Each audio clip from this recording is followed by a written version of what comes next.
ओम शांति। प्रजापिता ब्रह्मा कुमारी ईश्वरीय विश्वविद्यालय में प्रभु के संग जीवन में रंग कार्यक्रम में आज हमारे सम्मुख हैं हरीश भाई। जी हाँ, आप हेडक्वार्टर कोऑर्डिनेटर हैं। आप देश विदेश में बहुत सारी सेवाओं के धनी हैं। कैसे दुआ कमाना है, कैसे पुण्य जमा करना है, कैसे निर्विघ्न रहना है, ये आपके दिलो दिमाग में सदा छाया रहता है और हर समय एक ही आशा रहता है कि हमारे द्वारा जो भी जन कल्याण के लिए हो सकता है हम करेंगे और करते भी हैं। हरीश भाई न सिर्फ भारत में बल्कि विदेशों में भी जाकर, कई देशों में जाकर आप सेवा कर चुके हैं।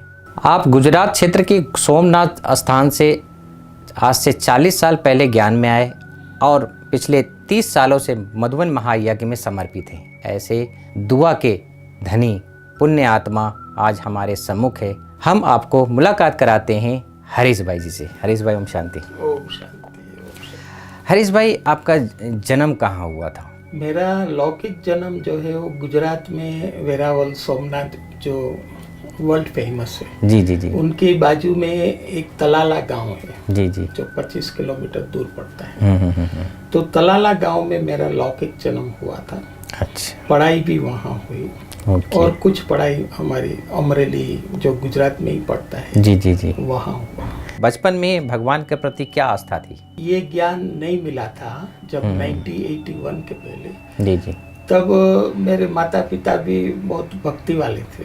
जी जी जी, हम लोग मुख्यत्वे श्री कृष्ण की भक्ति करते थे। अच्छा, और श्री कृष्ण शरणम मम, श्री कृष्ण शरणम मम हमारा रेगुलर जाप चलता था। अच्छा, साथ ही साथ जो आपने नाम सुना होगा गुजरात में महुआ के मोरारी बापू, जी जी, उनके भी हम भगत थे। अच्छा, तो जब मोरारी बापू की कहीं भी कथा होती थी तो हम लोग परिवार सहित, इसमें भी विशेष मेरी जो मदर है, जी जी जी जी, वो बहुत भक्ति वाले थे। जी जी, तो उसके साथ हम पहुंच जाते थे। राम कथा जो सुनाते हैं मुरारी जी, तो उसमें भी हम तन्मय होकर के, क्योंकि भक्ति मार्ग में तो हम यही जानते थे कि भाई श्री कृष्ण भगवान है या श्री राम भगवान है। जी जी जी, श्री कृष्ण और श्री राम के प्रति हमारी इतनी भक्ति थी, पूजा थी, घर में भी पूजा पाठ था, मालाएं फेरते थे। अच्छा, और माता पिता को ये भी डर था कि कहीं ये सन्यासी न हो जाए। तो अच्छा, पिताजी हमारे माता जी को कहते थे घड़ी घड़ी, कहते ये बच्चे का ध्यान रखो क्योंकि ये आज नहीं तो कल फिर सन्यासी बन के चला जाएगा जंगल में। जी जी, तो इस प्रकार से भगवान के प्रति पूरी आस्था थी और हम लोग एकांत में जाके भी भगवान को यही प्रार्थना करते थे कि हे भगवान तुम कहाँ हो, अच्छा, और कैसे तुम मिलोगे और हम तुमको पाके रहेंगे। एक दिन ऐसा आएगा जब आपको हमारे सामने आना पड़ेगा। इतनी हमारी भक्ति तीव्र थी। नहीं, एक तरफ आप कथा में जाते थे तो वहाँ पर आपको भगवान का दर्शन नहीं हुआ? दर्शन तो नहीं हुआ, लेकिन एक फीलिंग जरूर आती थी कि भाई भगवान हमारे साथ है, भगवान हमारी सुन रहा है और आज नहीं तो कल वही भगवान किसी न किसी रूप में, क्योंकि भक्ति में भी कहते हैं ना कि भाई भगवान किसी न किसी रूप में आपके सामने आता है। जी जी जी, और आप उसको पहचानना है। कैसे आएगा वो मालूम नहीं है, लेकिन भगवान आपके जीवन में एक दिन जरूर आता है। जी जी जी, तो ये विश्वास अटल था कि भगवान जरूर आएगा। वाह। फिर अचानक जो है आपका जो है रुख जो है ईश्वरीय ज्ञान जो ब्रह्मा कुमारी जी का ज्ञान है उससे कैसे संपर्क में आप आए? एक बार वेरावल में मेला लगा हुआ था। जी जी, ब्रह्मा कुमारी आश्रम के द्वारा जैसे हर जगह मेला लगा। ये कब की बात है? ये 1981 के पहले की बात है। तो उस समय हम वेरावल किसी काम से गए थे। मेले में भी चक्कर लगाया, लेकिन उस समय तो कुछ समझ में नहीं आया। ऐसे लगा कि भाई ये तो कोई और ही धर्म है और इसमें हम लोग कहीं फंस न जाए। माना प्रदर्शनी के समय तो हमें विश्वास नहीं हुआ, क्योंकि उस समय तो श्री कृष्ण और श्री राम के पक्के भगत थे। जी जी जी, और इस भगवान को छोड़ के हम इन चक्करों में क्यों जाए, ये भी एक संकल्प आता है। जी जी जी, तो उस समय तो नहीं हुआ, लेकिन फिर बाद में ब्रह्मा कुमारी आश्रम वेरावल की तरफ से हमारे ही गांव में जी जी, एक प्रदर्शनी लगी अच्छा। क्योंकि हमारे तालाला के एक बीके व्रजलाल भाई थे जो राजकोट में फॉरेस्ट ऑफिसर थे। अच्छा।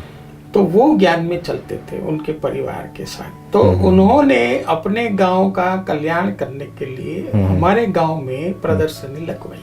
अच्छा। उस समय वेरावल सेंटर से अपनी बहनें रमीला बहन वगैरह आई, जूनागढ़ से दमयंती बहन वगैरह आई, पोरबंदर से गीता बहन। तो ये बहनों ने प्रदर्शनी लगाई और प्रदर्शनी के साथ साथ 7 दिन के शिविर कराए। ओके।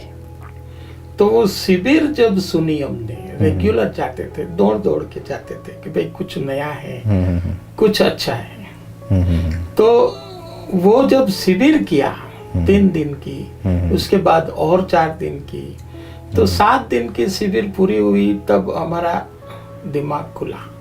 उनके शिविर में हमारा दिमाग के पाठ खुले कि हम जो अभी तक कर रहे हैं वो भी सही है अपने हिसाब से, लेकिन ये जो ज्ञान अभी मिल रहा है इसमें भी बहुत सच्चाई छुपी हुई है। जी जी जी। क्योंकि उस समय तक हमारे पास न तो आत्मा का ज्ञान था और न परमात्मा का ज्ञान था। जी जी। न खुद को जानते थे न खुदा को जानते थे। तो न खुद को जानेंगे न खुदा को जानेंगे तो उसके पास हम पहुंच कैसे सकते हैं। ये राम कथा में आप जब जाते थे तो ये आत्मा परमात्मा ज्ञान वहाँ नहीं देते थे? आत्मा परमात्मा का ज्ञान इतना स्पष्ट रीति से नहीं था। अच्छा, कथा में? क्योंकि जब भी कथा सुनने जाते थे तो उसमें विशेष जो महिमा है वो श्री राम की थी। ओके। और श्री राम को तो देहधारी मानते हैं। मना एक देहधारी भाई भगवान श्री राम है, उसका जन्म हुआ, फिर उसकी शादी हुई सीता के साथ, फिर जंगल में गए, गृहस्थी टाइप का हो गया। रावण सीता को लेके गया। जी जी जी। फिर रावण राम के साथ युद्ध हुआ और फिर राम ने विजय पाई, सीता को वापस लेके आए। माना इसमें न आत्मा का सत्य परिचय था जी जी, न तो परमात्मा का सत्य परिचय था। और ये कभी पूरी हुई इस शिविर में। तब हमें पता चला कि मैं कौन हूँ असल में, मेरा पिता कौन है, हम इस संसार में कहाँ से आए हैं, हमें क्या करना है। इस संसार में आए तो है लेकिन किस लिए आए हैं और हमें आगे क्या करना है। क्योंकि वर्तमान समय जो है, जब शिविर सुना तब पता चला कि ये तो पुरुषोत्तम संगम युग है, कल्याणकारी युग है। कल्याणकारी युग के अंदर हम अपनी आत्मा का कल्याण करना चाहते हैं तो हमें इस ज्ञान मार्ग या योग मार्ग पर आगे बढ़ना होगा। तो इस प्रकार से भक्ति का पाठ पूरा हुआ और ज्ञान का पाठ शुरू हुआ। और उसमें भी हमारी विशेष माता जी वो बहुत लगन वाली थी, उसको भी पूरा विश्वास हो गया।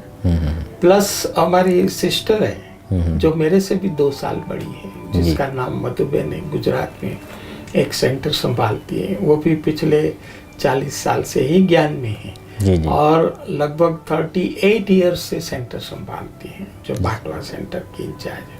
जी जी। उनको भी पूरा, और बहन को भी पूरा ज्ञान मिला, मेरे को भी पूरा ज्ञान मिला। पिताजी को थोड़ा कम बैठा ध्यान जी। और उसके कारण उसका शुरुआत में थोड़ा विरोध रहा। और जब बहनें घर पर भी आती थी, क्योंकि हमारा रिलेशन जैसे ही शिविर शुरू हुआ तब से बहनों के साथ बहुत अच्छा रिलेशन हो गया। जब भी बहनें आती थी तो हम उसको बस स्टैंड लेने जाते थे, फिर उसको घर पर ले आते थे, फिर उसको फल फूल कुछ देते थे। तो इस प्रकार से बहुत ही रिस्पेक्ट रिगार्ड दे करके हम चल रहे थे। क्योंकि हम तो यही जानते थे कि यही ब्रह्मा कुमारी बहनें जो इतना ज्ञान गंगा बन के हमें सेवा कर रही है, हमारा उद्धार कर रही है, तो यही देविया है सच में। और ऐसी फीलिंग के साथ हम उसकी सेवा करते थे। वाह। तो जब भी आवे चाहे जावे, हम जरूर उसको रिसीव भी करते और फिर उसको छोड़ने भी जाते थे। तो इस प्रकार से सेंटर की बहनों के साथ और घर में भी रेगुलर जब से ज्ञान मिला तब से लेके अमृत वेले योग करना शुरू किया, फिर मुरली भी शुरू किया। पूरा परिवार का परिवार। और फिर कुछ समय के लिए तो हमारे घर में ही गीता पाठशाला भी चली। अच्छा। लेकिन थोड़ा पिताजी का विरोध था तो थोड़े समय के लिए चलाया, फिर दूसरी जगह मिल गई। अच्छा। तो फिर दूसरी जगह थोड़ी बड़ी भी थी, तो उस समय उधर जाकर के हम लोग क्लासेस वगैरह करते थे। और बहनें भी आती थी, शाम को मुरली सुनाने के लिए आते थे, रात को चले जाते थे।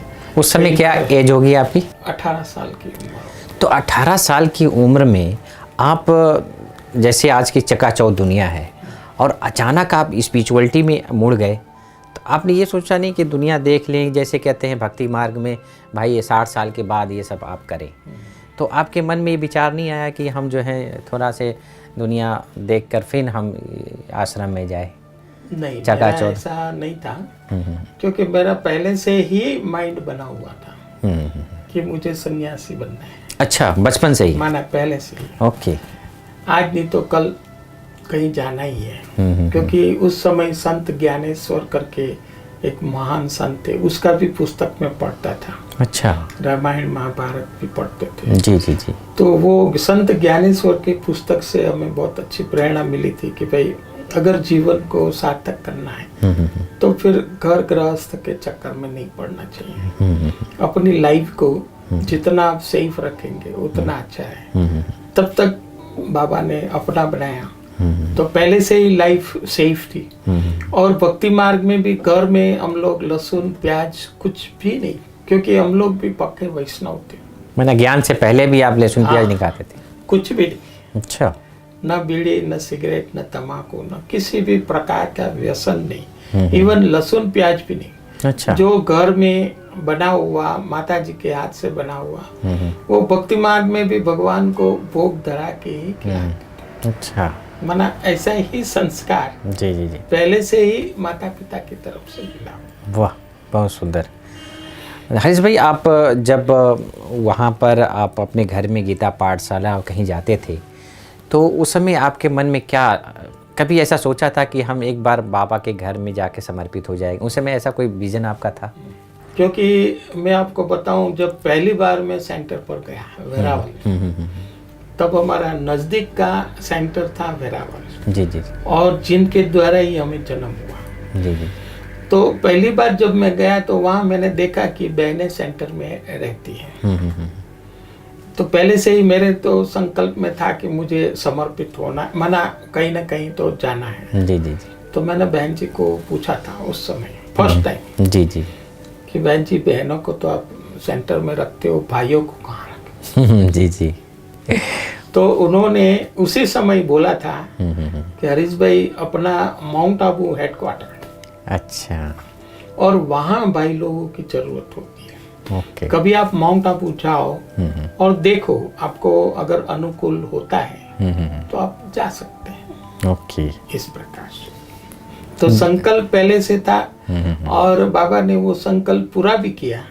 लेकिन फिर भी हमने जल्दी नहीं किया जी, क्योंकि उस समय भी हमारा लौकिक बिजनेस भी चलता था। जो हमारा लौकिक गांव है तलाला, वहाँ भी जेरोक्स टाइपिंग वगैरह सब करते थे। जी। और कुछ समय के लिए मैं अमरेली भी आया था बिजनेस के लिए, गुजरात में भावनगर के पास। जी जी। तो वहाँ भी मैं 10 साल रहा। अच्छा। और उधर भी एक दुकान थी, सब कुछ था, जेरोक्स ये सब, जो भी मतलब लौकिक हिसाब से हम लोग पैसा कमाने के लिए और सेंटर की सेवा के लिए कारोबार करते थे। जी जी। सवेरे 4 बजे से लेकर के रात्रि 10 बजे तक की दिनचर्या हमारी फिक्स थी उस समय भी। अच्छा। क्योंकि 4 से 5 योग करना, 5 से फिर स्नान आदि करके भोजन बनाना, क्योंकि कुमार लाइफ, जी जी जी, अकेले रहता था। जी जी जी। और भोजन भी अपने हाथ से बनाना। अच्छा।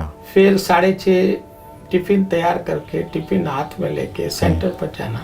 अच्छा। और सेंटर पर मुरली क्लास वगैरह करके 8, 8:30 को दुकान पर आना।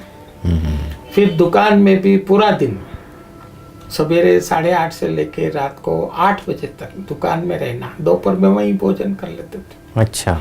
फिर शाम को 8 बजे फिर घर जाकर के, रास्ते में से सब्जी दूध वगैरह लेके 8 बजे घर जाके स्नान आदि करके फिर से भोजन बना के खा के 10 बजे विश्राम। ये कितने साल चला? ये 10 साल। 10 साल तक। अच्छा। तो इस प्रकार से क्योंकि मैं ये चाहता था कि हम लोग समझो जल्दी कर देते हैं कि भाई मुझे माउंट आबू जाना है। अभी यहाँ आकर के भी समझो हम रह नहीं पाए, कुछ ऐसे अपने पुराने संस्कार हो या कुछ ऐसी बातें हो, तो हेडक्वार्टर में समर्पित होकर के फिर से लौकिक दुनिया में जाना वो अच्छा नहीं। जी जी जी। तो हम अपने आप को पहले चेक करें कि क्या मैं अकेले रह सकता हूँ, सक्षम हूँ। जी जी जी। क्या मेरे में इतनी ताकत है कि मैं अपने आप को अकेले रह करके खुद को तपाऊं। फिर हेडक्वार्टर में आया माना पूरा मरे तो मरे। जी जी जी। क्योंकि फिर हम वापस जाने का नहीं संकल्प ले सकते। लेकिन बाबा ने भी ये इच्छा पूरी कर दिया। और 1993 में उस समय हमारे जो राजू भाई है मधुबन के, मुरली कुछ मधुबन निवासी भी अमरेली वगैरह आते थे, क्लासेस वगैरह कराते थे। जी जी जी। रामनाथ भाई भी आए थे, रामलोचन भाई भी आए, राजू भाई भी आए। तो राजू भाई से हमारा स्नेह था क्योंकि हम लोग टाइपिंग का काम करते थे। जी जी जी। लौकिक में। जी जी। और यहाँ राजू भाई के डिपार्टमेंट में भी टाइपराइटर था। मुरली उस समय टाइपिंग करते जी जी जी। साइक्लोस्टाइल करके प्रिंट कर। जी। तो राजू भाई को हमने बोला था, रामनाथ भाई को भी बोला था कि आपकी तरह हम भी सरेंडर हो सकते हैं। कहते हाँ क्यों नहीं, आप आओ। अच्छा, ऐसा उन्होंने कहा। जी। क्योंकि कुमार थे, माता पिता भी ज्ञान में चलते थे, उनकी भी पूरी छुट्टी थी। जी जी। मतलब ऐसा नहीं था कि उनका विरोध था, क्योंकि वो खुद भी देखते थे कि हरीश भाई अकेले रहता है, अपना कारोबार करता है, भोजन भी बनाता है, सब कुछ करता है। जी जी जी। तो वो वही सामने से कहते थे कि भाई ये सब आपको तो 2 रोटी खाना है, इसके लिए इतनी मेहनत क्यों? हाँ, इतना ताम झाम क्यों कर रहे हो? जी जी। तो वो भी फिर बाबा ने एक दिन आया, तो हमारी दुकान का टोटली सोल प्रोप्राइटरशिप थी, उसका एक कस्टमर मिल गया। तो मना ये दुकान हमने फिर दूसरे को सामान सहित दे दिया। अच्छा। और हम फ्री हो गए। ओके। फ्री हो गए तो हमने सोचा अभी बाबा ने रास्ता खोला है। तो 93 में हम शुरुआत में आए मुरली डिपार्टमेंट। पहली बार जब आप मधुबन में आए 93 में आए राजू भाई के पास। राजू भाई के पास। तो उस समय मेरा टाइपिंग बहुत अच्छा था। जी जी। हिंदी, गुजराती, इंग्लिश तीनों भाषा में हम अच्छा स्पीड से टाइप कर सकते थे। जी जी। और मना कमी भी कम होती थी। जी जी। मना अच्छा था। तो राजू भाई को पसंद आया, उसने रखा भी, क्योंकि उस समय जेरोक्स मशीन भी नया नया आया था। जी जी। जेरोक्स भी हम वहाँ चलाते थे, तो यहाँ भी अनुभव था। जी जी। तो शुरुआत में 6 महीना तक राजू भाई के पास हमने सेवा किया। राजू भाई और उस समय प्रफुल्ल भाई करते थे भाई। जी जी। और उसके बाद जो है थोड़ा सा परिवर्तन हुआ, क्योंकि पहले जो हम टाइप करते थे, साइक्लोस्टाइल करते थे, जी जी। फिर प्रिंट होता था। जी जी। लेकिन 6 महीने बाद देखा तो एक ऑटोमेटिक मशीन आया। ओके। ये अपना मुरली डिपार्टमेंट में जी जी। जो मुरली जमुना प्रसाद भाई संभालते थे, जी जी जी। उनके पास ऑटोमेटिक मशीन ऐसा आया कि केवल एक प्रिंट कागज प्रिंटर से निकाल के मशीन पर लगा दो, वो फटाफट प्रिंट हो जाएगा। 2000, 3000, 5000 जितना चाहिए उतना। हाई लेवल में मशीन आ हाई गया। लेवल का जी जी। Cyclostyle machine. जी जी जी। पहले सिंपल मशीन था, जी जी जी। उसके बाद हाई लेवल का मशीन आया। जी जी। तो फिर हमारी जरूरत पूरी हो गई। ओके। माना टाइपिस्ट की जरूरत तब हो जब साइक्लोस्टाइल करना सही हो। बात है। जब साइक्लोस्टाइल ही पूरा हो गया तो माना वापस घर जाने का मौका आ गया। अच्छा। 6 महीने बाद। ओके। और दादी ने भी एक बार बोला कि आप घर जाके आओ। अच्छा, बड़ी दादी ने। ओके। क्योंकि वो भी चेक करती है। मैंने बड़ी दादी की विशेषता देखी, किसी को एक झटके में वो सरेंडर नहीं करती थी। अच्छा। वो 1 बार 2 बार कर जरूर फेंकती थी, स्टार्टिंग करती थी। जी, हाँ, जी। शुरुआत में जी जी जी। कि इनकी लगन पक्की है तो ये जरूर आएगा। तो जब जाने का समय था तो मैं ऐसे ही टोली लेने के लिए जाते, हम लोग घर जाते हैं, तो रामनाथ भाई से टोली लेने गया। तो मैंने कहा मैं घर जा रहा हूँ। कहते क्यों जा रहे हो? मैंने कहा ये बात है, अभी तो यहाँ मेरी तो कोई सेवा है नहीं। फिर उसको संकल्प आया कि मृत्युंजय भाई जो है हमारे सीनियर ब्रदर, जो कॉन्फ्रेंस ऑफिस, जी जी जी। उस समय उनके पास कोई सेवादारी नहीं था। अच्छा अकेले काम करते थे, अच्छा कोई नहीं, नो वन। अच्छा। तो रामनाथ भाई ने बोला मैं मृत्युंजय भाई से बात करता हूँ, आप एक दिन रुक जाओ। जी जी जी। और उसने उससे बात किया, तो उसने ग्रीन सिग्नल दिया मृत्युंजय भाई ने कि भाई मेरे को जरूरत है, आप भेजो। अच्छा।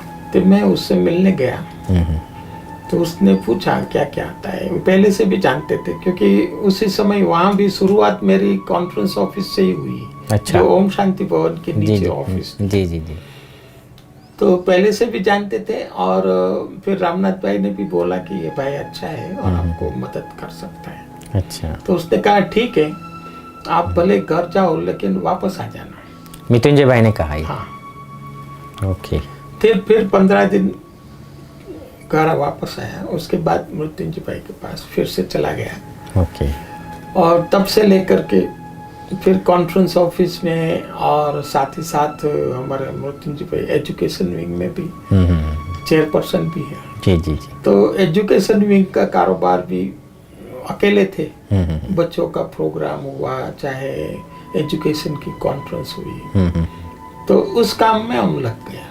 पहले से भी आपको टाइपिंग आती थी तो सारा काम आप कर लेते थे? फिर कंप्यूटर यहाँ आके सीखा। जी जी जी। क्योंकि हमने लौकिक जीवन में कंप्यूटर देखा ही नहीं था। अच्छा। जब वहाँ थे जी तो जी। कंप्यूटर नहीं देखा था। ओके। यहाँ आने के बाद ये बाबा ने जी जी। और यहाँ के जो सीनियर भाई बहनों ने कंप्यूटर सिखाया। ओके। तो धीरे धीरे कंप्यूटर भी आ गया और सारा कारोबार भी धीरे धीरे करने लगे। और ऐसे चलते गए, और धीरे धीरे फिर बाबा ने सेवा में आगे भी बढ़ाया। जी जी। और एजुकेशन विंग के साथ साथ एडमिनिस्ट्रेशन विंग में भी एक जगह खाली हुई। अच्छा। तो मृत्युंजय भाई ने ही सजेस्ट किया कि हरीश भाई को एडमिनिस्ट्रेशन विंग का हेडक्वार्टर कोऑर्डिनेटर बनाना चाहिए। ओके। तो मीटिंग में सबने एक्सेप्ट किया। और फिर एडमिनिस्ट्रेशन विंग का कारोबार भी काफी सालों से आप संभाल बाबा ने निमित्त बनाया। जी, और जी। हम संभालते हैं। जी जी। एडमिनिस्ट्रेशन विंग अर्थात जो भी गवर्नमेंट ऑफिसर्स हैं, जी, या जी। बैंक के ऑफिसर्स हैं, जी, या जी। पोस्ट ऑफिस है, LIC, जो भी कर्मचारी हैं, वो कर्मचारी लोगों की आध्यात्मिक सेवा कैसे करना, जी जी जी। और उसके लिए क्या फोल्डर बनाना, लेटर कॉरेस्पॉन्डेंस करना, उसके लिए कॉन्फ्रेंस आयोजित करना, उनके लिए डायलॉग ट्रेनिंग यहाँ हेडक्वार्टर में आयोजित करना, या फिर भारत और अन्य स्थानों पर कैसे हम ये प्रोग्राम आयोजित करें। ये आप खुद क्रिएट कर देते? तो वो, क्योंकि पहले से हम एजुकेशन विंग का कारोबार करते थे, तो हम सीख गए थे कि अच्छा। भाई एजुकेशन का कैसे करते हैं। तो वही चीज हमें एडमिनिस्ट्रेशन में काम में आई, और हम दोनों करने लगे। माना एक हाथ में एजुकेशन था, एक हाथ में प्रशासक। जी administration। जी जी। तो दोनों विंग को एक साथ संभालते हुए आगे चलते गए। ओके। तो बहुत अच्छा, इसके कारण ही एडमिनिस्ट्रेशन विंग के कारण ही नेपाल आदि जाना हुआ। जी जी जी। इवन लंदन भी गए थे, दुबई भी गए, जी जी। प्लस हांगकांग, मलेशिया, थाईलैंड आदि भी गए थे, जी। सिंगापुर गए। और जाने का लक्ष्य यही था कि बाबा का मैसेज देना। बाबा के नेपाल में भी कम से कम 2 या 3 बार गए होंगे। जी जी। उधर भी कॉन्फ्रेंस वगैरह रखी थी, जी जी। प्लस ट्रेनिंग का कार्यक्रम हर जगह, नेपाल का काठमांडू हो या चाहे दूसरे जो भी प्लेस है बड़े बड़े, जी जी जी। वहाँ जाके सेवा किया। तो बाबा कैसे भी करके लायक बच्चों से कुछ न कुछ सेवा बाबा के यज्ञ में करा ही लेते हैं। जी जी जी। करण करावना हाँ, बाबा है। बाबा है। हम लोग निमित्त हैं, जी जी जी। केवल करना है और है। अपना भाग्य बनाना है। हरीश भाई, जब आप यहाँ आ गए, समर्पित हो गए, तो आपके लौकिक माँ बाप, आपकी बहन, वो फिर कैसे ज्ञान में, कैसे वो अपने आप को आगे बढ़ाई? लौकिक में ऐसा था कि मेरे दूसरे 2 छोटे भाई भी थे। ओके। तो जब मैं अमरेली आया तब भी दोनों छोटे भाई माता पिता के साथ थे। ओके। और सिस्टर तो ज्ञान में आने के बाद 1-2 मास में ही सेंटर पर चली गई थी, वेरावल सेंटर पर। ओके। लेकिन उधर उनका स्वास्थ्य ठीक नहीं रहता था। मैं सेंटर पे ही रहने लगी थी। हाँ, अच्छा। क्योंकि वो भी कुमारी थी, बंधन तो कुछ था नहीं। जी। और लगन तो पहले से थी भक्ति मार्ग में, उनको बहुत सारे साक्षात्कार भी हुए। अच्छा। तो वो सेंटर पर गई, वेरावल उसका ठीक नहीं रहा। फिर जूनागढ़ दमयंती बहन के पास आई और दमयंती बहन के पास फिर सेटल हुई। और फिर दमयंती बहन ने उसको बाटवा सेंटर भेजा। अच्छा। और वहाँ पिछले 35-36 साल से सेंटर संभालते हैं। अच्छे ब्राह्मण परिवार भी बाबा का अपना कर रहे हैं। बाकी माता पिता की बात है तो माता तो ज्ञान में पूरी पक्की थी। वेरावल सेंटर पर भी आना जाना होता था। इवन बहनें भी घर आकर माता जी की सेवा भी करती थी। लेकिन ड्रामा में क्या है हम लोगों को मालूम नहीं होता है। तो एक बार मैं भोपाल सेवा में गया था, तो उस समय फोन आया मदर का कि हरीश भाई मैं गिर गई और मेरे को बहुत पेन हो रहा है। फिर पीछे हमारे माता जी का फोन आया। हाँ, अच्छा। पीछे वो मैं तुरंत दूसरे दिन फिर वापस आ गया। जी जी। और उनका ऑपरेशन वगैरह भी कराया। लेकिन लास्ट वाला ऑपरेशन उसका सक्सेस तो हुआ, लेकिन फिर से जो बेड से उठना और चलना वो नहीं हो पाया। ओके। तो थोड़ा 6 महीना 1 साल फिर बेड में रही हम लोग। तो फिर भी उसकी सब प्रकार की सेवा किया, पिताजी भी सेवा करते थे। ओके। फिर 3 साल पहले अपने माउंट आबू ग्लोबल में लेके गए थे, तो वहीं उन्होंने अपना लौकिक शरीर त्याग कर बाबा की गोद में ली। अच्छा। तो माता जी का पार्ट 3 साल पहले पूरा हुआ। बाकी पिताजी की तबीयत अच्छी है। वो 3 साल से फिर मेरे साथ ही यही रहते हैं आपके साथ। और बहुत सुंदर। उनकी भी तबीयत भी अच्छी है, उनकी भी सेवा करते हैं। उनका भी आशीर्वाद है। जी, हमारे लिए तो 3 पिता का आशीर्वाद है, जी, लौकिक, अलौकिक और पारलौकिक। तो जब तक है तब तक सेवा करना हमारी फर्ज होता है। बाबा भी कहता है जी जी जी। लौकिक माता पिता तोड़ का निभाना ऋण होता है। जी जी जी। और वो ऋण हमें चुकाना चाहिए, चुकाना चाहिए, जी, जिससे हिसाब किताब पूरा हो जाता है। जी जी। बहुत सुंदर। हरीश भाई, जब आप यहाँ समर्पित हो गए, परमानेंट आप यहाँ रह गए, तो कहते हैं परमात्मा को माता पिता सखा बंधु सब कुछ उनको कहते हैं। तो आप योग की जो पद्धति है, ब्रह्मा कुमारी का जो मेडिटेशन है, इसके प्रति आपका क्या रुख रहा? ये तो स्पष्ट बात है, क्योंकि भक्ति मार्ग में भी हम लोग गाते थे जी जी कि तुम ही हो माता च पिता, तुम ही हो बंधु च सखा, तुम ही हो। तो ये अनुभव नहीं था। भक्ति मार्ग में केवल गाते थे। हम भी मंदिर में जाके गाते थे, सब कुछ करते थे। लेकिन ज्ञान मार्ग में जब हम लोग आगे बढ़े तो धीरे धीरे ये अनुभव प्रैक्टिकल होता है। ओके। क्योंकि भले हम लोग लौकिक में भी थे, लेकिन हमारी बुद्धि का तार बाबा से जुड़ा था, जैसे कठपुतली जैसा होता है। जी। क्योंकि जब मैं अमरेली था तो वहाँ 10 साल रहा, लेकिन सवेरे अमृत वेले उठ के मैं बुद्धि से मधुबन आ जाता था। अच्छा। मेरे को यही लगता था कि मैं तो मधुबन निवासी हूँ, केवल थोड़े समय के लिए इधर आया हूँ। तो मन बुद्धि से बाबा का कमरा, शांति स्तंभ, बाबा की झुपड़ी, जैसे यहीं बैठ के योग कर रहे हैं, तो बाबा का अनुभव भी होता था। और क्योंकि अकेले थे, जी जी जी। तो अकेले होने के कारण फिर बाबा के अलावा और कौन रहा? सही बात है। हाँ, क्योंकि तुम ही से खाऊं, तुम ही से बैठूं, तुम ही से सोऊं, है ना? जी जी। तुम ही से चलूं।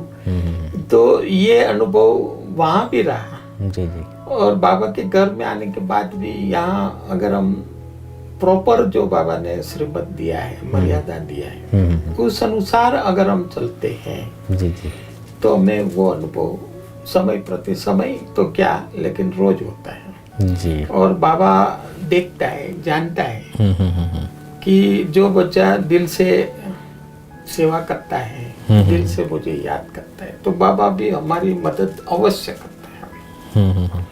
और वो मदद किसी न किसी रूप से हमारे सामने आई जाती है। जी जी जी। हरीश भाई, एक कहते हैं कि कोई भी व्यक्ति आगे बढ़ता है तो लोग टांग खींचने वाले भी होते हैं। तो आपके जीवन में ऐसा कोई परिस्थिति आई है और आप आगे बढ़े तो कोई टांग खींच रहा है, उस चीज़ को आप कैसे अपने आप को संभाल पाए, उस समाधान कैसे कर पाए आप? मेरा जो चलने का रास्ता है वो थोड़ा सा डिफरेंट है लोगों से। ओके।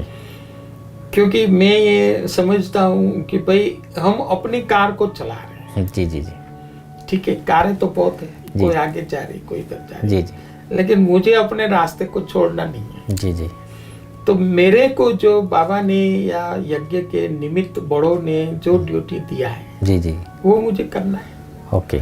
और मैं उसको 100% निष्ठा से करता हूँ, जी जी जी। प्यार से करता हूँ। तो बाबा मुझे उसका रिवॉर्ड दे देगा। जी जी। और बाबा मुझे आगे भी बहुत बढ़ाता। तो ये जो क्वेश्चन है वो मेरे जीवन में इतना नहीं आया ही नहीं कोई ऐसे बिगन। क्योंकि कोई व्यक्ति मेरा टांग खींचे, क्योंकि मैंने कभी किसी को बुरा किया नहीं। ओके। और कभी किसी के प्रति हम लोग नेगेटिव भी नहीं सोचते हैं। ओके। भाई किसी का बुरा हो ऐसा हम सोचते ही नहीं। इवन जब से आए हैं यज्ञ में, आज मेरे को कितना साल हो गया, 30 साल। 30 साल जी। लेकिन मैं नहीं मानता हूँ कि यज्ञ में इतने सारे भाई बहनों के साथ रहते हुए कभी किसी के साथ मनमुटाव हुआ हो या लड़ाई झगड़ा हुआ हो। ऐसा कुछ नहीं हुआ? कुछ भी नहीं। बहुत सुंदर। क्यों? क्योंकि हमें तो एक दूसरे को सहयोग देना है। जी जी। भाई किसी को कोई प्रॉब्लम है, वो आते हैं तो हम उसको प्यार से सहयोग दें। जी जी। अगर नहीं सहयोग दे सकते हैं तो फिर हाथ जोड़ के हम नमस्कार करें, भाई ये मेरे से नहीं होगा। जी जी जी।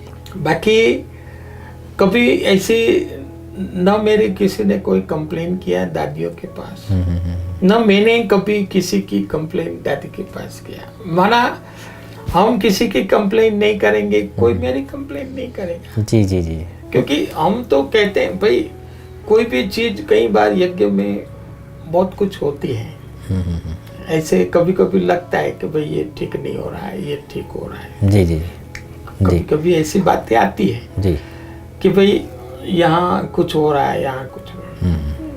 मैं ये कहता हूँ कि भाई कुछ हो रहा है तो हम भी देख रहे हैं, बड़े भी देख रहे हैं। सही बात है। जी जी जी। बड़ों की आंख बंद तो नहीं है। बंद नहीं है। जी जी जी। और बड़े निमित्त है। जी जी। अगर हमें लगता है कि भाई ये बात बड़ों तक जानी चाहिए तो ठीक है, चलो आप कान में डाल दो। जी जी जी। बड़ों का वो मालिक बन के सुना दो कि भाई मेरे को ये अच्छा नहीं लगता है। बाकी दादी बैठी है, बाबा बैठा है, जो डिसीजन उनको लेना होगा वो लेंगे और यज्ञ के हित में ही लेंगे। जी जी।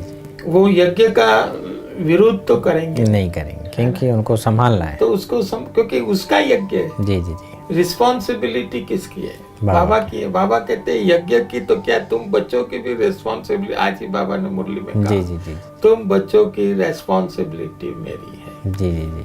चिंता मत करो, मैं बैठा हूँ। वो स्लोगन जो है ना जी जी जी। बाबा के जी कि जी। तुम चिंता मत करो बच्चे, मैं बैठा हूँ, ये स्थिति मैं मोस्टली बना के रखता हूँ कि मेरा जो काम है वो मैं सिंसियरिटी से करूँ।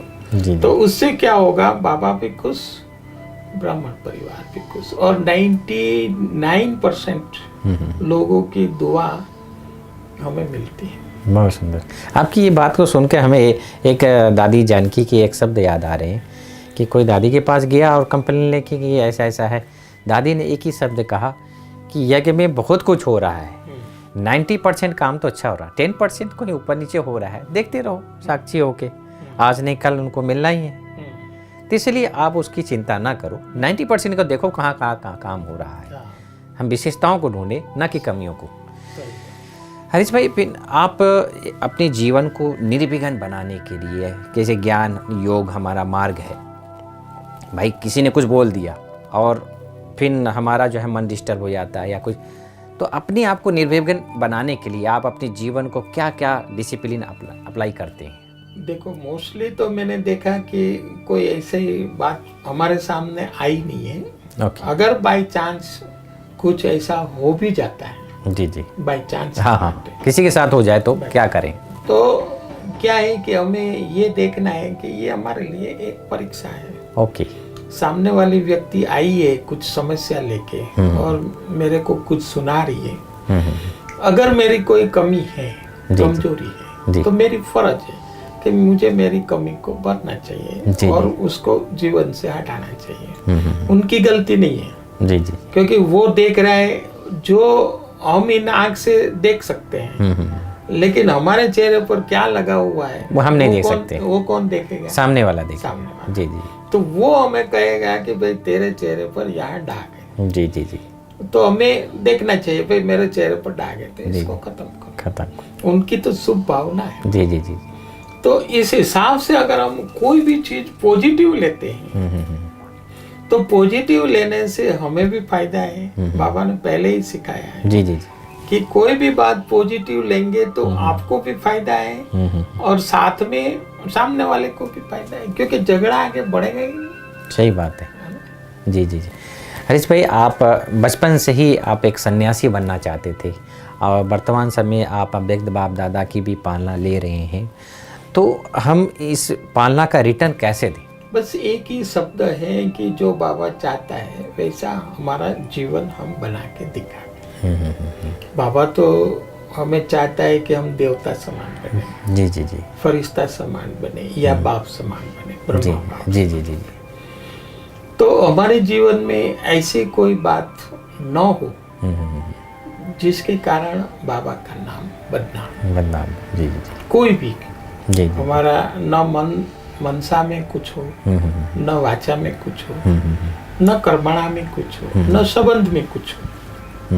नेगेटिव न मनसा हो, मनसा पॉजिटिव हो। जी जी, वाचा हमारी स्वीट हो सबके साथ, कर्मणा हमारा सबके प्रति सुखदायी हो, जी जी, व्यवहार हमारा सबके प्रति मधुर हो। जी जी जी, तो ये चार चीज अगर हमारे जीवन में रहेगी तो लोग, बाबा कहते हैं ना कि भाई सबकी संतुष्टता या दुआ आपको मिलेगी।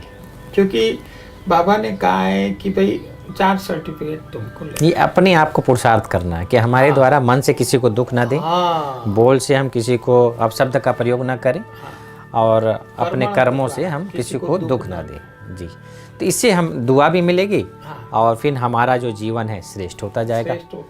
और बाबा ने कहा है 4 सर्टिफिकेट लेना है, एक स्वयं से, ओके, जी, एक परमात्मा से, ब्राह्मण परिवार से, है ना। तो इस प्रकार से सर्टिफिकेट हमें लेना हो तो उसके लिए थोड़ी मेहनत करनी पड़ेगी। जी जी, लेकिन बाबा कहता है कल्प पहले भी हुआ था, आज भी हो रहा है, जी जी, और कल्प के बाद भी होगा। जैसा हम कर्म अभी करेंगे वो कल्प हमारा रिकॉर्ड होता जाता है। जी जी, तो हमें अपने कर्मों पर ध्यान देना। ये न्यू पड़ रही है एक प्रकार से, हमारे पूरे कल्प का जो न्यू पड़ रही है संगम युग पर। तो हरीश भाई, आप फिर जो दादियों की भी आपने बहुत पालना ली है, दादी प्रकाशमणि हैं, दादी मनमोहिनी, दादी जानकी दादी हैं, ऐसी महान हस्तियों से आपने पालना ली है, तो कुछ एक अनुभव को दादियों के साथ के सारांश। ये मेरा भी सौभाग्य रहा कि यज्ञ में जब मैं आया उस समय काफ़ी दादियाँ जी जी प्रेजेंट में थी और बहुत ही एक्टिव थी। उनकी जो कर्म करने की शैली थी वो भी हम देखते थे, उनका व्यवहार था वो भी हम देखते थे, तो उससे भी बहुत सारी प्रेरणाएं मिलती थी। इसमें हमारी मनोहर दादी है, उनसे भी हम बहुत कुछ सीखे। उस समय चंद्रमणि दादी थी, वो तो शेर थी, शेर, पंजाब की शेर। जी जी जी, चंद्रमणि दादी का भी कुमारों के प्रति जो क्लास होता था, जी जी जी, बहुत जबरदस्त। ऐसे ही दादी प्रकाशमणि जो इस संस्था की हेड थी, उनको तो नजदीक से ही देखते थे क्योंकि पांडव भवन में ही मैं रहता था और ऑफिस का कारोबार था, तो दादी के पास भी कई बार जाना भी होता है। जी जी, कोई साइन कराने के लिए कुछ भी, मतलब छोटा मोटा कभी मीटिंग होती है तो मीटिंग में भी दादी सबको बुला के ही कोई भी डिसीजन लेना हो तो लेती थी। जी जी, तो मैंने देखा कि दादियों में बड़प्पन, जिसका दिल से, इसका दिल बहुत बड़ा, निर्माणशील है। निर्माणशील। और हमारे जैसे छोटे भाई, उस समय तो हम छोटे ही थे जी जी जी जब ज्ञान में और यहाँ मधुबन में आए, नए नए थे। जी जी जी लेकिन फिर भी कोई भी काम के लिए मेरे को याद नहीं आता, कभी भी मैं गया हूँ, दादी ने मेरे को एक बार भी ना नहीं किया। अच्छा, किसी भी काम गया हूँ जी जी उसने तुरंत साइन किया है। बड़ी दादी चाहे है। पैसे का सैंक्शन हो, चाहे ऑफिस का कारोबार हो, जी जी चाहे साइन करने का हो, मतलब इतना नजदीक से फेथफुल थे आप। फेथफुल माना दादी को भी फेथ था जी जी जी कि ये जो कर रहा है वो ठीक ठीक कर रहे हैं। जी जी जी माना दादी को फेथ होगा तभी तो, जी जी नहीं तो वो रोक सकती है। भाई हेड है, जी जी कोई भी गलत काम तो वो करने नहीं देगी। जी जी जी लेकिन फेथ के साथ उसकी शार्प बुद्धि थी कि ये कुछ भी करता है वो अच्छे के लिए करता मैंने परखने की शक्ति भी उनके अंदर है। परखने की शक्ति, विद्यमान थी। परखने की शक्ति। मनमोहिनी दीदी का भी मैंने देखा। जी जी पहली बार शुरू में हम आए थे, मनमोहिनी दीदी उस समय जैसे ही मधुबन में हम लोग एंट्री करते तो ये कब की बात है? 83 की आसपास। 83 के आसपास। अच्छा अच्छा, उसी समय दीदी ने शरीर छोड़ा था। हाँ जी उसके पहले, क्योंकि 81 में हम ज्ञान में आए, जी जी जी तो ज्ञान में आने के बाद 2 मास के अंदर ही जी मधुबन ग्रुप आ रहा था, उसी में आप आ गए। उसी में आ गए थे। वाह, तो आप माना आपका भी सौभाग्य हुआ कि मनमोहनी दीदी का। हाँ, तो उस समय मनमोहन दीदी और दादी दोनों बैठते थे, क्योंकि शाम के समय जो भी भाई बहन आते थे तो दादियाँ उसको शाम को मिलती थी। अच्छा। और फिर एक एक से पूछती थी कि भाई कहाँ से हो, क्या कर रहे हो। तो उस समय भी मनमोहन दीदी का भी देखा, जैसे ही मैंने बताया मैं सोमनाथ से हूँ, मेरा ये नाम है इतने समय से, तो तुरंत कहा कि ये भाई ने बहुत अच्छा बोला, ऐसे ही सब बोलो। अच्छा माना वो समझ जाते हैं ना कि भाई लोग कैसे हैं। कहते हैं वाणी से प्राणी की परख होती है। हाँ, वाणी तो आपकी वाणी में ही इतनी स्पष्टता थी कि लोग या दादियाँ जो हैं आपको पहचान लेती थी। बाबा समान दादियाँ थी ना। जी जी जी जी और अभी भी जो दादियाँ है वो भी तो बाबा समान। जी जी जी तो उनके प्रति तो हमारे मन में कभी भी नेगेटिव संकल्प नहीं आया। और उनका जो भी आदेश अभी तक हुआ वो हमने शिरोमान्य किया। बहुत सुंदर। हरीश भाई, आप जैसे कि एक समर्पित रूप से यहाँ पर अपनी सेवाएं दे रहे हैं। आज लॉकडाउन है, सारे विश्व जो है एक बीमारी जो है कोरोना जैसी महामारी से गुजर रहा है। ऐसे समय पर हमारी जो युवा पीढ़ी है वो डिप्रेशन, बहुत सारे तनाव, बहुत सारे, क्योंकि उनका जॉब चला गया है, नौकरी चली गई है, घर बैठे हुए हैं, बहुत सारी फैक्ट्रियां बंद हैं। तो ऐसी स्थिति पर कहते हैं कि थोड़ा खाओ गम और भगवान को याद करो तो आपका जीवन बहुत सफल होता है। तो ऐसे समय पर जो लॉकडाउन की स्थिति में आज जो डिप्रेशन के शिकार हैं उनके लिए आप क्या संदेश देना चाहेंगे कि कैसे वो इससे मुक्त रहें? देखिए, बात ये है कि कोरोना आया अचानक, जी जी, लॉकडाउन भी अचानक हुआ और लंबा समय चला। जी जी जी 3 महीना 4 महीना। अभी तो धीरे धीरे लॉकडाउन खुल भी गया है काफ़ी जगह और एक्टिविटी भी अभी चालू हो गई है। जी जी जी कारोबार भी चालू हुआ है, लेकिन सोशल डिस्टेंसिंग प्लस अपनी जो भी तकेदारी रखनी है जी जी वो रख के हम अपना कारोबार करें, ऐसी सरकार की तरफ से भी छूट गाइडलाइन है। जी जी। लेकिन लॉकडाउन केवल हमारे एक के लिए नहीं आया। अभी जो समझते मेरे जीवन में ही क्यों आया, या डिप्रेशन या चिंता या बीमार हो जाना, क्योंकि ये आया है पूरे वर्ल्ड में आया है। जी जी जी, ऐसा पहली बार हुआ। केवल भारत, जी जी, अमेरिका में देखो, ब्राजील देखो, लाखों की संख्या में जी जी हुआ कोरोना। जी जी, और लाखों की संख्या में मरे भी। जी जी जी, भारत में भी लाखों की संख्या में आगे जा रहा है। जी जी जी, मरने की संख्या यहाँ थोड़ी कम। जी जी, तो इस मामले में तो हम लोग कुछ ज्यादा नहीं कर सकते, लेकिन हमें खुद अपने आप को ठीक रखना है, जी जी जी। तो उसके लिए हम अपने आप अटेंशन दे सकते हैं। सबसे पहला अटेंशन तो यही दे कि हम खुद अपने आप को बचाएं। जी, हम मास्क। खुद बचेंगे जी जी। तो हमारा परिवार बचेगा, तो हमारा गांव बचेगा, समाज बचेगा। अब हम ही बीमार हो गए तो हमारे परिवार वाले बीमार होंगे, परिवार होगा तो फिर मोहल्ले वाले होंगे। जी जी। तो हमारी खुद की भी रिस्पॉन्सिबिलिटी है कि हम कोरोना काल में भी अपने ऊपर पूरा अटेंशन दे। ऐसा ना हो कि लूज हो जाए। लूज होंगे तो नुकसान होगा, और नुकसान हुआ तो फिर एक्सीडेंट हो जाएगा। ध्यान हटा तो एक्सीडेंट घटा, दुर्घटना घटा। हाँ, दुर्घटना घटा। और दूसरी बात ये है, तनाव नेचुरली आता है। आज व्यक्ति के घर में परिवार है, बच्चे हैं, घर संभालना है, नौकरी है, पैसे का प्रॉब्लम है, सब कुछ है, फिर भी हमें इनको ही हैंडल करना है। देखो, जो चीज है उसको हमें हैंडल तो करना ही पड़ेगा, उसको ही हम मैनेजमेंट कह सकते हैं। जी जी जी। वैसे भी हम ये सिखाया जाता है कि जो भी हम कमाई करते हैं उसका कुछ हिस्सा आपको अपनी सेविंग के लिए रखना चाहिए। ओके। जी जी।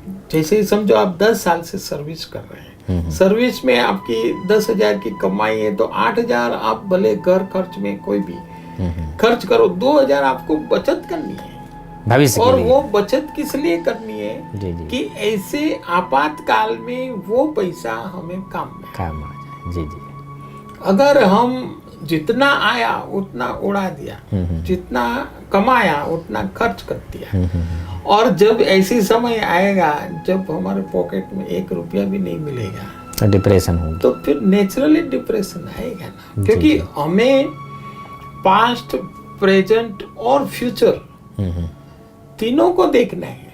जी जी। भाई आज हम अच्छे भले हैं, कल हमारा क्या होने वाला है, हमारे परिवार का क्या होने वाला है, हमें मालूम नहीं है। जी जी जी। तो हमें सोच समझ के ही कार्य करना है। कमाना भी है, बच्चों को भी संभालना है, परिवार को भी संभालना है, लेकिन सोच समझ के कार्य करने वाली व्यक्ति कभी दुखी नहीं हो सकता। ये एक नियम है। जी जी जी। है ना। बाकी टेंशन होना सहज है, तनाव होना सहज है, लेकिन तनाव हमें एक को नहीं है, सारा विश्व है। जी जी, सभी को है। अभी हमें खुद स्वयं के ऊपर अगर तनाव मुक्त जीवन जीना है तो कुछ एक बातें हमारे जीवन में ये पॉजिटिव सोच होना चाहिए कि चलो ये लॉकडाउन आया तो हमें सिखा के गया कुछ। जी जी। हमें कुछ ऐसी बातें सिखा के गया कि अगर हम अलबेले रहे तो ऐसी कोई परिस्थिति के अंदर हमें फिर दूसरों से भीख मांगनी पड़ेगी। जी जी जी। इसलिए पहले से थोड़ी बचत रखनी चाहिए। सेविंग करना जरूरी है। सेविंग करना, बचत भी, प्लस इसमें दूसरी बात ये सीखने को मिली लॉकडाउन या कोरोना से कि अपनी हेल्थ का भी व्यक्ति को ध्यान रखना चाहिए। जिसकी हेल्थ अच्छी है, माना जिसकी इम्यूनिटी सिस्टम अच्छी है, जी जी। उसको कोरोना आते हुए भी कुछ बिगाड़ नहीं सकता। क्योंकि और ऐसे कई केसेस हैं। जी जी जी। कोरोना कितने हुए, लेकिन कई लोग इससे बाहर भी आ गए। क्यों बाहर आए? क्योंकि उसकी इम्यूनिटी सिस्टम अच्छी है। भाई भारत में ही देखने को मिल रहा है कि 76% जो है लोग रिकवर हो रहे हैं। जी जी जी, बहुत सुंदर। तो ये हेल्थ जो जी, है जी। मनुष्य के जीवन में हेल्थ फर्स्ट नंबर है। पहले हेल्थ है, जी जी। फिर वेल्थ है, और फिर हैप्पीनेस। ओके। अगर वेल्थ है, हेल्थ नहीं है, तो आप हैप्पी नहीं रह सकते। ओके। पहलू सुखते जाते नैरा, निरोगी काया। निरोगी काया। जी जी। इसलिए हमें भले अपना कारोबार करें, कुछ भी करें, लेकिन अपने शरीर के प्रति भी सभान रहना अच्छा है। इसके लिए भी कहते हैं ना कि भाई व्यक्ति के शरीर को ठीक रखने के लिए क्या करना चाहिए। एक तो फूड पर पूरा ध्यान, अच्छा फूड चाहिए, सात्विक फूड चाहिए। जी जी जी। दूसरा शरीर की एक्सरसाइज भी अच्छी चाहिए, माना वॉकिंग है, एक्सरसाइज है थोड़ी, वो आदमी को एक्टिव रखती है। तीसरा साउंड स्लीप भी चाहिए जी, गहरी नींद जी बहुत जरूरी नींद भी अच्छी चाहिए। जी जी। और चौथा जो है व्यक्ति का परमात्मा के प्रति या भगवान के प्रति विश्वास भी चाहिए। जी जी जी। क्योंकि ये चार चीज जब होती है ना तो व्यक्ति के जीवन के अंदर बैलेंस आएगा, नहीं तो बैलेंस नहीं रहेगा। आप एक ही चीज के पीछे रहेंगे, समझो पैसा कमाने के पीछे ही रहेंगे, आपने शरीर का ध्यान नहीं दिया तो कुछ साल बाद ये शरीर बीमार होगा और आपको हॉस्पिटल में या घर में एडमिट होना पड़ेगा, शरीर काम करना बंद कर देगा। जी जी। तो बैलेंस नहीं रहा। अगर आपने शरीर का ध्यान रखा, साथ में पैसा भी कमाया, साथ में अपने परिवार को भी पाला, प्लस एक्सरसाइज, ये जो परमात्मा के साथ हमारा संबंध, मेडिटेशन, प्रेयर, जो जिसको मानता हूँ, हम ये नहीं कहते कि भाई यही रास्ते पर चलो। जी जी जी। लेकिन जितना मेरा अनुभव है कि अगर हम अपने जीवन में सुखी बनना चाहते हैं तो हमारी लाइफ के अंदर बैलेंस जरूर चाहिए। जी जी जी। इसको कहते हैं फिजिकल, सोशल, स्पिरिचुअल और मेंटल। ये चार प्रकार के बैलेंस है। और ये चार प्रकार का बैलेंस व्यक्ति को सदा के लिए सुखी रखेगा। हैप्पीनेस हम बने रहे। हैप्पीनेस। और चेहरे पर कोई भी व्यक्ति देखेगा तो कहेगा कि नहीं इसका चेहरा हैप्पी है, माना बैलेंस होगा। केवल पैसे से व्यक्ति सुखी नहीं रहता है, हर तरह से होना चाहिए। हर तरह से। व्यक्ति घर में बहुत सारे सेट ले आता है, sofa set, TV set, fridge set, लेकिन अपने आप को अपसेट बना लेता है, माइंड को सेट नहीं करता है। माइंड को सेट नहीं करता है। तो जब तक व्यक्ति खुद को सेट नहीं करेगा तब तक उनके जीवन में स्थूल चीजें टेम्पररी तो आपको सुख दे देगी। समझो आपने गाड़ी नई अच्छी खरीद करके लाए जी, आपको बहुत अच्छा लगा, आपने उद्घाटन किया, घुमा फिरा, सबको दिखाया किया, लेकिन दूसरे दिन सवेरे आप देखते हैं किसी ने एक पत्थर मारा और आपकी गाड़ी को स्क्रैच हो गया। तो सबसे पहले स्क्रैच कहाँ होगा? माइंड में। कहाँ होगा? जी जी। हमारे दिल पर होगा जी जी। कि ये कल मैंने इतना खर्चा करके गाड़ी लाई, आज ही जी जी। तो व्यक्ति दुखी हो जाता है। तो हर चीज की, हम ये नहीं कहते चीज जरूरी नहीं है। आज दुनिया में आए हैं, शरीर है, तो हमें चीजों की जरूरत है, साधनों की जरूरत है। जी जी। लेकिन साधन में इतने डूब ना जाए जो हमारी साधना है वो पीछे छूट जाए। ये दोनों का अगर बैलेंस होगा ना तो ये साधन हमें दुखी नहीं करेगा, जी जी, सहयोग देगा और साधना से हमारी आध्यात्मिक उन्नति होगी। बहुत सुंदर। आपकी बातों को सुन के ऐसा लग रहा है हरीश भाई हम सुनते रहे। आपकी ऐसी विचारधारा से बहुत प्रभावित, हमारे जो दर्शक हैं वो भी काफ़ी प्रभावित होंगे आपके इस विचार से। वर्तमान समय हरीश भाई आपकी दिनचर्या क्या है? वर्तमान समय दिनचर्या तो बाबा ने पहले ही सेट करके रखी है। जी जी जी। क्योंकि यहाँ बाबा के घर में तो हम लोगों को 3:30-4 बजे अमृत वेला योग करना होता है। जी जी जी। और योग के बाद स्नान पानी, थोड़ी एक्सरसाइज करके फिर वॉकिंग, और वॉकिंग के बाद फिर क्लास, मुरली क्लास, और मुरली क्लास के बाद फिर थोड़ा सा वॉकिंग करता हूँ। उसके बाद नाश्ता करके फिर ऑफिस में अपना ऑफिस का जो भी कारोबार है वो करते हैं। चाहे कंप्यूटर पर, हमारा मुख्य कारोबार कंप्यूटर का है, ऑफिस का है। ओके। तो उसमें लेटर कॉरेस्पॉन्डेंस है, फोल्डर आदि बनाना, ये सारा कर रहे हैं। ओके।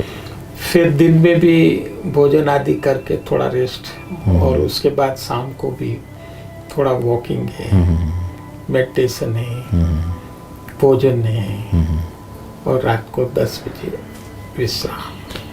ये डेली की दिनचर्या आपकी? हाँ, ये रेगुलर, इसमें बैलेंस भी आता है। माना वॉकिंग भी है, एक्सरसाइज भी है शरीर के हिसाब से, मेंटल और स्पिरिचुअल के हिसाब से हमारा मुरली क्लास है, मेडिटेशन का क्लास है ना? जी जी जी। और फिजिकल के हिसाब से हम लोग योगा, जो योगा भी करते, प्लस ये ऑफिस का कारोबार वगैरह भी करते। जी जी जी। माना सोशल भी सेवा, जी जी, जो भी हमारी फर्ज है, माना पूरा बैलेंस सीट है आपका? पूरे बैलेंस से ही हम काम करते हैं। जी जी। इसलिए मैं लगता हूँ मुझे 99% एक प्रकार का सेटिस्फेक्शन होता है। पहले से आपने सेट कर रखा है दिनचर्या को, ताकि किसी प्रकार का कोई अपसेट की बात ही नहीं। डिस्टर्बेंस ना। जी जी। मैं जानता हूँ कि मुझे, जैसे भाई कोई व्यक्ति के पास गाड़ी है और वो मालिक है, तो गाड़ी को हम कैसे चलाना वो मालिक के ऊपर है। जी जी जी। मालिक उसका ठीक से ध्यान रखेगा तो वही गाड़ी सुख देगी, सुख देगी। ठीक से ध्यान नहीं रखेगा तो वही गाड़ी उनको दुख देगी। कहीं ना कहीं तो ये शरीर भी हमारी गाड़ी है, जी जी, आत्मा है वो ड्राइवर है।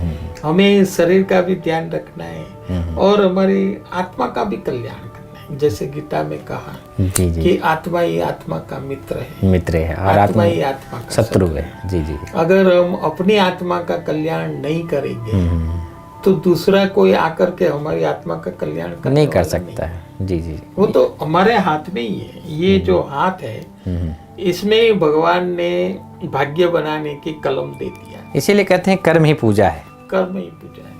हम जो करेंगे, जो बोएंगे, जी जी जी, उसका ही फल मिलेगा, हमको मिलेगा। अच्छा बोएंगे अच्छा मिलेगा, जी बुरा जी, बोएंगे बुरा मिलेगा। बहुत सुंदर। दोस्तों, आज हमने देखा कि कैसे हरीश भाई ने अपनी जीवन को सदा सुख देने की भावना, जीवन भर वो एक ही लक्ष्य रखे कि हमारे द्वारा जो भी कर्म हो सुखदायी हो, मनसा में किसी के प्रति नेगेटिव ना हो। ऐसे प्रेरणा के धनी हमारे हरीश भाई, जो आज हमारे बहुत सारी बातों को उन्होंने प्रकाश डाला कि कैसे हमारा यह जीवन बैलेंस लाइफ हो, कैसे हम तनाव से मुक्त रहें, कैसे हम घर गृहस्थ में रहते हुए सामाजिक व्यवहार और हमारा मेडिटेशन और स्वयं के जो हमारा ये कार है, गाड़ी है, उसको हम कैसे चलाएं, इसके ऊपर विशेष फोकस दिया। हरीश भाई को मैंने कभी नहीं देखा कि हरीश भाई किसी से मन मुटाव, किसी से हर समय हर्षित मुख, सदा शांत प्रिय और हर समय सबके साथ समरसता, व्यवहार कुशल व्यक्तित्व के धनी है हमारे हरीश भाई। तब आज वह प्रशासक विंग की खास दादियों के द्वारा बनाए हुए एक मेन जिम्मेवार पिलर के रूप में आज अपनी सेवाएं दे रहे हैं। ब्रह्मा कुमारी यज्ञ में उनका बहुत बड़ा विशेष योगदान है। ऐसे प्रतिभा के ध्वनि, बाबा के बगिया के फूल, एक ऐसे ही फूल को लेकर एक नए समय पर आपके सामने फिर हाजिर होंगे। तब तक के लिए ओम शांति। ओम शांति। ओम शांति। Thank you.